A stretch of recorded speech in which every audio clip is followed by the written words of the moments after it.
Radhe Radhe. विजधाम channel में आप सबका स्वागत है। भगवान विष्णु के 24 अवतारों में से एक नरसिंह का अवतार भी है।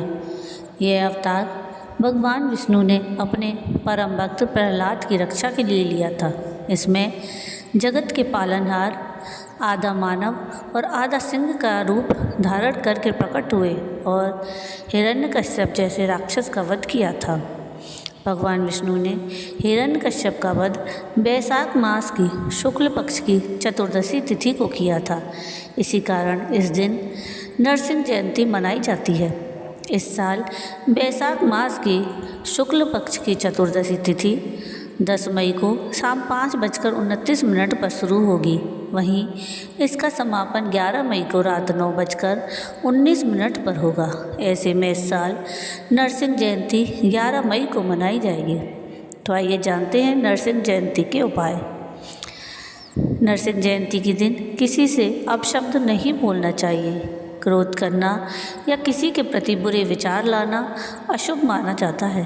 नरसिंह जयंती के दिन सात्विक भोजन ग्रहण करना चाहिए। इस दिन विशेषकर बड़े बुजुर्गों या कमज़ोरों का अपमान नहीं करना चाहिए। नरसिंह जयंती पर काले या नीले रंग के वस्त्र पहनने से बचना चाहिए।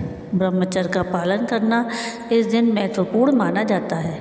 यह पर्व बुराई पर अच्छाई की जीत का प्रतीक है। नरसिंह का अवतार अत्याचारी असुर हिरण्यकश्यप का वध करने के लिए हुआ था। यह आत्मशुद्धि का पर्व है। तो आइए सुनते हैं भगवान नरसिंह की कथा। भगवान विष्णु के नरसिंह अवतार की कहानी ऋषि कश्यप और उनकी पत्नी दिति के 2 पुत्रों से शुरू होती है। उनके 2 पुत्र, जिनका नाम हिरण्यकश्यप और हिरण्याक्ष था, अपनी प्रार्थनाओं से भगवान ब्रह्मा को प्रसन्न करने में सफल हो गए। भगवान ब्रह्मा ने उन्हें वरदान स्वरूप अजय होने का आशीर्वाद प्रदान किया। ये आशीर्वाद प्राप्त कर हिरण्यकश्यप अपने भाई सहित सर्वशक्तिमान हो गया। संसार के निर्माता ब्रह्मा द्वारा दी गई शक्तियों के साथ दोनों ने तीनों लोकों को जीतना शुरू किया और फिर स्वर्गलोक पर विजय प्राप्त करने की योजना बनाई। उनके इन अत्याचारों के कारण भगवान विष्णु ने वाराह यानी सूअर का अवतार में हिरण्याक्ष का वध किया। लेकिन वरदान के कारण देवतागण हिरण्यकश्यप को हराने में असमर्थ थे। इस अवधि के दौरान हिरण्यकश्यप को पुत्र की प्राप्ति हुई। उस पुत्र का नाम प्रहलाद था, जो भगवान नारायण के सबसे बड़े भक्तों में से एक था। हिरण्यकश्यप के सर्वोत्तम प्रयासों के बावजूद उसका पुत्र भगवान विष्णु की पूजा करता रहा। प्रहलाद के भक्ति भाव और समर्पण के कारण भगवान नारायण ने उसे कोई भी नुकसान नहीं होने दिया। उसकी भक्ति से क्रोधित होकर हिरण्यकश्यप ने अपने बेटे को जलाने और उसे मारने का फैसला किया।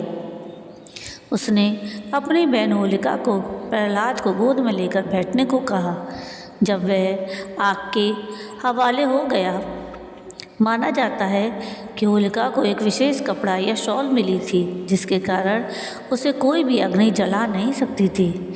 जब आग की लपटें बढ़ी तो होलिका को ढकने वाला वह दिव्य कपड़ा फिसल गया और प्रहलाद को आग से बचा लिया। प्रहलाद तो आग से बच गया और होलिका जलकर मर गई।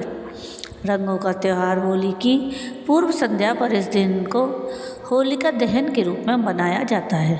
अपनी योजनाओं की विफलता और अपनी बहन की मृत्यु से क्रोधित होकर हिरण्यकश्यप ने प्रहलाद को अपने भगवान के अस्तित्व को साबित करने की चुनौती दी। प्रहलाद ने उत्तर दिया कि भगवान विष्णु तो हर जगह और हर चीज़ में है, यहाँ तक कि महल में रखी हुई सभी वस्तुओं में भी वही व्याप्त हैं। यह सुनकर हिरण्यकश्यप ने गुस्से में एक खंभे पर प्रहार किया। तब उस खंभे को फाड़कर भगवान विष्णु नरसिंह के भयानक रूप में प्रकट हुए। भगवान विष्णु ने इस अद्भुत अवतार में हिरण्यकश्यप का वध किया और इस दिन को नरसिंह जयंती के रूप में मनाया जाने लगा। तो ये थी कथा नरसिंह भगवान की यानी नरसिंह जयंती की। आपको ये कथा कैसी लगी मुझे कमेंट करके ज़रूर बताइएगा। और अगर आपको ये कथा पसंद आई हो तो प्लीज़ इसको लाइक शेयर ज़रूर कीजिएगा और प्लीज़ मेरे चैनल को सब्सक्राइब कीजिएगा और कमेंट में राधे राधे ज़रूर लिखिएगा। और नीचे थैंक्स का बटन दबाकर मेरा सहयोग कीजिएगा। वीडियो पूरा देखने के लिए थैंक यू। राधे राधे।